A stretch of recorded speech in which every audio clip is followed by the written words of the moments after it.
Alors, salut ambassadeur de Jésus, j'espère que tu vas bien. En ce matin encore, j'aimerais parler d'un verset qui est très important que nous tous nous connaissons. Presque la plupart des chrétiens connaissent ça. Jean 3, le verset 16, qui dit que Dieu a tant aimé le monde qu'il a donné son Fils unique, afin que quiconque croit en lui ne périsse point, mais qu'il ait la vie éternelle. Alléluia. Bien aimé, j'aimerais parler un peu de ce verset. Pour ceux qui sont chrétiens, ou pour ceux qui veulent devenir chrétiens, ou pour ceux qui ne sont pas encore chrétiens. J'aimerais vous interpeller sur ce verset. Pour les chrétiens, ça va déjà parce que, avec pas de temps, Jean 3, le verset 16, nous tous nous savons ce que Dieu veut dire par là. Maintenant, je vais m'adresser à ceux qui veulent devenir ou qui ne sont pas encore chrétiens. Je vais m'adresser à eux encore en ce matin pour booster un peu leur foi, pour leur attirer leur attention sur quelque chose que Dieu, un message important que Dieu veut passer par ce verset.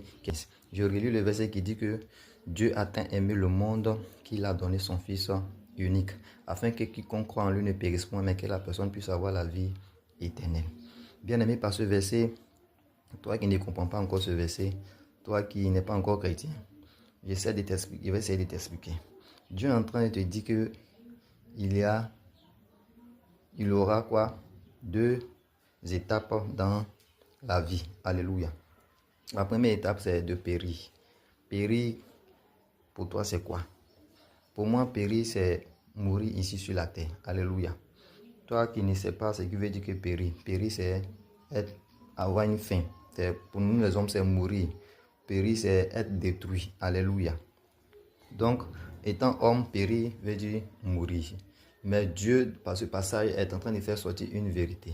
Est en train de donner la possibilité aux hommes, leur montrer le chemin, pour leur dire quand bien même qu'ils vont quitter ce corps, quand bien même que sur la terre, les gens diront qu'ils ont péri, ils sont morts.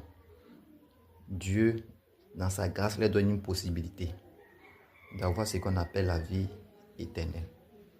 La vie éternelle, c'est quoi? Pour toi qui n'es pas encore chrétien, ou même pour toi qui aspires encore à venir dans la lumière, la vérité. La vie éternelle, toi-même quand tu l'entends, c'est une vie sans fin. C'est une vie sans fin. Mais pour arriver à là, Dieu donne une condition. Pour avoir accès à la vie éternelle, Dieu donne une condition. La première étape de nous les hommes, c'est de mourir. Mourir devant des yeux des hommes. Où l'âme et l'esprit quittent le corps. Ça, c'est mourir. Ça, c'est périr.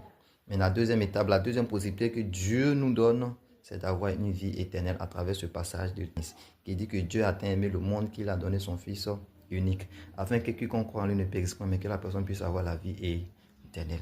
Alors la deuxième étape pour Dieu, la deuxième étape qui est très importante, c'est d'avoir la vie éternelle. Mais comment? Comment